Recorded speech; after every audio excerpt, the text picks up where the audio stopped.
शीतल नाम की लड़की अपने चचा और चच्ची के साथ रहती थी, क्योंकि उसके माता पिता का एक कार एक्सीडेंट में इंतकाल हो चुका था। चच्ची शीतल को बिल्कुल पसंद नहीं करती थी।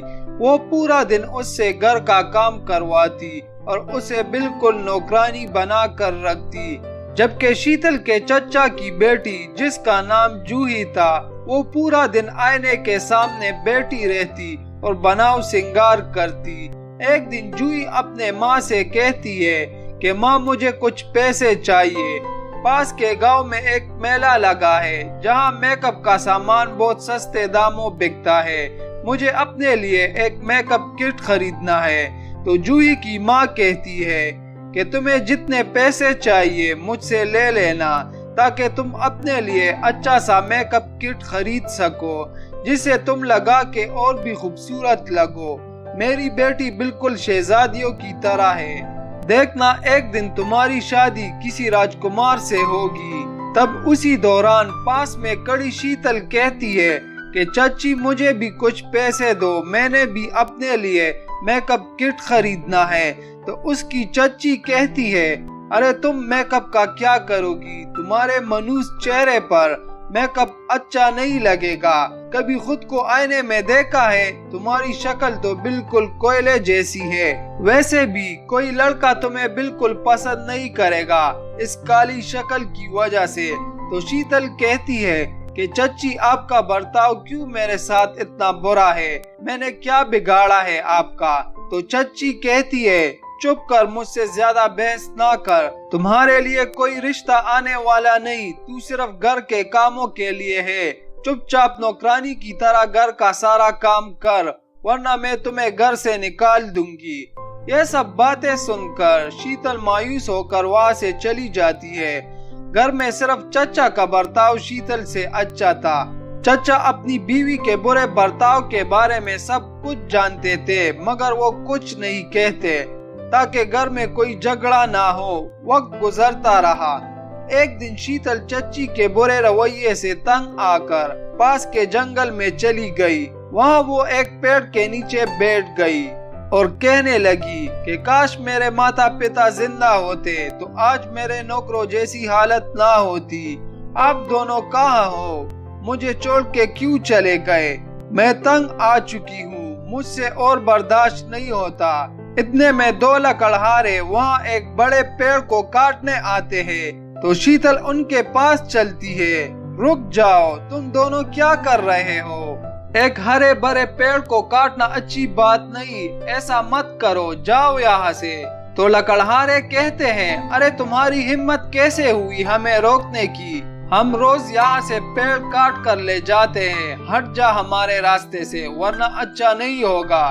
तो शीतल कहती है, नहीं हटूंगी, जाओ यहाँ से, वरना मैं गांव वालों को इकट्ठा कर लूंगी। तो लकड़हारे कहते हैं, सुन लड़की, हमें हमारा काम करने दो, तुम जाओ अपने रास्ते। जब लकड़हारे नहीं मानते तो शीतल गांव वालों को जोर जोर से आवाजें देने लगती है। थोड़ी देर बाद गांव वाले जमा हो जाते हैं। लकड़हारे गांव वालों को देखकर भाग निकलते हैं, लेकिन गांव वाले उन्हें पकड़ लेते हैं और उनकी खूब धुलाई करते हैं। शीतल पेड़ के नीचे कुछ देर आराम करने के बाद वहां से जाने लगी। तभी पीछे से किसी की आवाज सुनाई देने लगी, तुम्हारा बहुत बहुत शुक्रिया। शीतल आवाज सुनकर हैरान हो गई कि ये किसकी आवाज है। शीतल, इधर देखो, मैं वो हूँ जिसे तुमने काटने से बचाया। शीतल कहती है, क्या तुम बोल सकते हो? तो पेड़ से आवाज आती है, हाँ मैं बोल सकता हूँ, तुमने मुझे बचाया है, अब इसके बदले तुम मुझसे जो चीज मांगोगी वो मैं दूंगा। बोलो तुम्हें क्या चाहिए? तो शीतल कहती है, मैं सुंदर बनना चाहती हूँ, मेरा भी बाकी लड़कियों की तरह मेकअप करने को जी चाहता है, क्या तुम मुझे एक मेकअप किट दे सकते हो? तो पेड़ कहता है, हाँ क्यों नहीं, ये लो, ये जादुई मेकअप किट है, इसके लगाने से तुम खूबसूरत बन जाओगी। ये सब सुनकर शीतल ने पेड़ का शुक्रिया अदा किया और उसे गले से लगाया। गले लगाते ही पेड़ एक खूबसूरत राजकुमार में बदल गया, जिसे देखकर शीतल डर गई।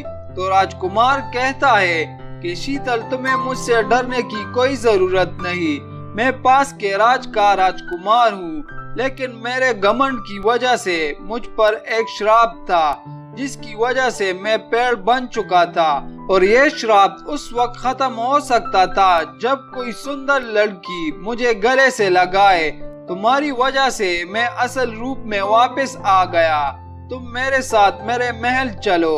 शीतल राजकुमार के साथ चली जाती है। राजकुमार शीतल को एक बड़ा सा कमरा रहने के लिए देता है। शीतल जादुई मेकअप किट के लगाने से बहुत खूबसूरत बन जाती है। जब शीतल की चच्ची और कजन को पता चलता है तो उन्हें बहुत गुस्सा आता है।